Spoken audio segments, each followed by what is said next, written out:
Salam sejahtera untuk kita semuanya. Hari ini kita masuk pada hari ke-35 dalam program doa puasa selama 40 hari. Mari kita belajar dengan satu judul renungan, Pujian Penyembahan Paulus. Suratan Rasul Paulus di kota Efesus dan kota Kolose terselip kata berupa kata ajakan untuk pujian dan penyembahan dalam pengajarannya untuk menyanyi mazmur, puji-pujian dan nyanyian rohani. Dalam hal lagu, dalam ibadah dan liturgi, Rasul Paulus menempatkan nyanyian mazmur sebagai urutan awal karena itu adalah bagian kitab suci yang memang dilantunkan dengan irama dan secara turun-temurun. Artinya liturgi Yahudi yang akan selalu mengingatkan sejarah dan pengalaman spiritual secara pribadi maupun bangsa. Mazmur adalah pujian penyembahan penting tentang keberadaan Allah yang dinyatakan dan diakui kebesarannya dan kebaikannya. Pujian mazmur adalah pengalaman batin dan isinya juga tentang penulisnya mengalami suatu pengalaman bersama dengan Tuhan di dalam perjalanan kehidupannya. Permohonan dan pergumulan yang disampaikan melalui mazmur bukanlah sebuah doa tetapi suatu penyembahan yang dimohonkan dengan penuh perasaan dan pengharapan bahwa Dia Tuhan akan mengabulkan dan mendengarkan di tempat kudusnya apa yang menjadi setiap pujian dan penyembahan. Kalau nyanyian rohani adalah perkembangan dari kedua ulasan tadi, tetapi di sini lebih pada penekanan pada pengenalan batin tentang pengiringan dan sekaligus ajakan tentang Yesus Kristus sebagai Mesias.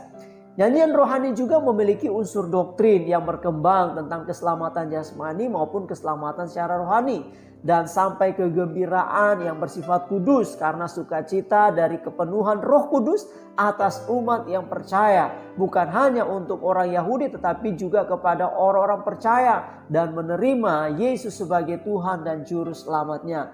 Salib dan pengorbanan menjadi tema dan sekaligus pelipur larah karena pengikutnya beranggapan bahwa mereka bisa juga turut merasakan dan mengambil bagian dalam penderitaan karena salib atau karena Yesus serta ajarannya. Nyanyian rohani adalah lebih dalam kepada pengalaman spiritual dan kesaksian bagaimana pemeliharaan Tuhan sampai kepada penggenapan firman Allah.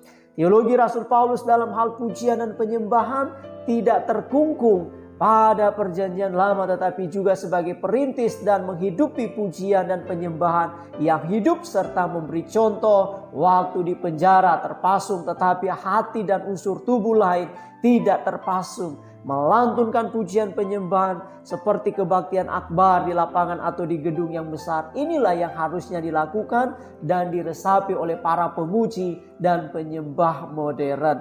Sebagai kesimpulan, kenyamanan pribadi bukanlah tujuan utama tetapi tugas yang lain yang harus dikembangkan adalah penginjilan melalui tahap pemuritan. Sementara itu pengalaman spiritual dan kesaksian atas pemeliharaannya itulah yang menjadi spirit pujian dan penyembahan kita. Mari sebagai pokok doa kita terus berdoa agar para pemuji dan penyembah bahkan jemaat diperlengkapi dalam pemuritan.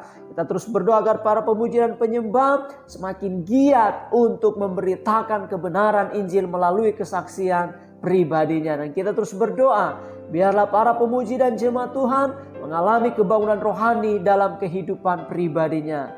Demikian renungan firman Tuhan buat kita semuanya. Tetap semangat, tetap bersyukur, tetap berdoa. Tuhan Yesus memberkati.